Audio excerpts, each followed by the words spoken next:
Need a small and light tripod? Is Sirui Traveler X an option for you? Let's find out. Hi, it's Peter here. And a disclaimer. This tripod was sent to me last November. Sirui has not seen this video before and they have not told me what to say. However, I have affiliate links in the description. More about those later in the video. The model name is a bit confusing. The tripod itself is AT125 and the head is AT10. If I understood correctly, these two combined make the tripod Traveler X. I will start this video with things I did not like, so I can end this video with the good stuff. The biggest thing is the head.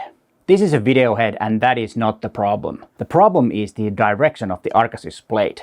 I have a small rig cage and if I attach this to the tripod head, the camera is in the wrong way. If I use the included plate, it's not a problem. To solve this problem, I switched the head. I had this small ball head from Sirui. It's a perfect for this tripod. There is also another problem with this video head. It is tough to get the camera straight if the ground is not level. The head can only rotate and move in one direction. Getting it level with the legs is really hard.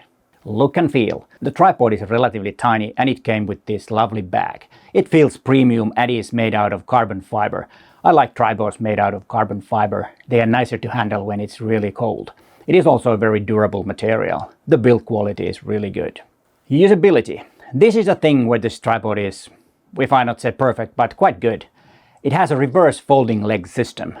You can tighten the legs with the included tool if the legs get a bit loose. The length is only about 36 centimeters. It weighs only 950 grams. The maximum load is 10 kilograms, so it's not for the huge cameras, but 10 kilograms is enough for me. With the included head AT10, the maximum load is only 9 kilograms. The maximum height is about 1.5 meters, and it has two-section detachable center column. It can be detached without any tools. When using the short center column, the minimum height is 20 centimeters. Quite handy when making macro photography or needing a low angle. The center column is also reversible. Very versatile for macro and close-up photography, or why not for video too. The center column has a hook for extra weight. The legs have 5 sections and are twist, pull and twist type mechanism. It works pretty well, but not my favorite mechanism. Sometimes the legs got a bit stuck. Not a big problem if you're not in a hurry, but to be honest, slightly annoying. The included Arcasys plate has these small knobs, so the camera won't slide out if it's not tightened correctly. These type of plates has saved me a few times. The plate also has these little anti-twist pins. They prevent the camera from moving when filming. Quite handy. At the beginning of this video I complained about the direction of the Arcasys attachment in the video head, but I can see the point.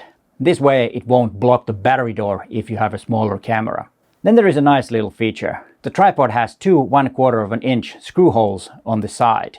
You can attach microphone, monitor or an action camera to them. For me, this small thing is a big thing. I can see myself using these two for when I'm filming myself. The price. The tripod cost around 150 euros at the time when this video was made.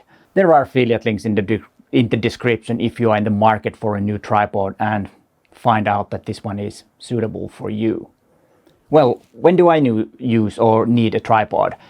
I don't use tripod very often when I'm photographing outdoors, but in the studio I sometimes use when doing some product photography or something like that. But when filming these YouTube videos, it's a must because I do them by myself and I need a tripod for that. And I could see that this tripod could be very good for that, especially after I have switched the video head to the ball head. But hey, thanks for watching and bye for now.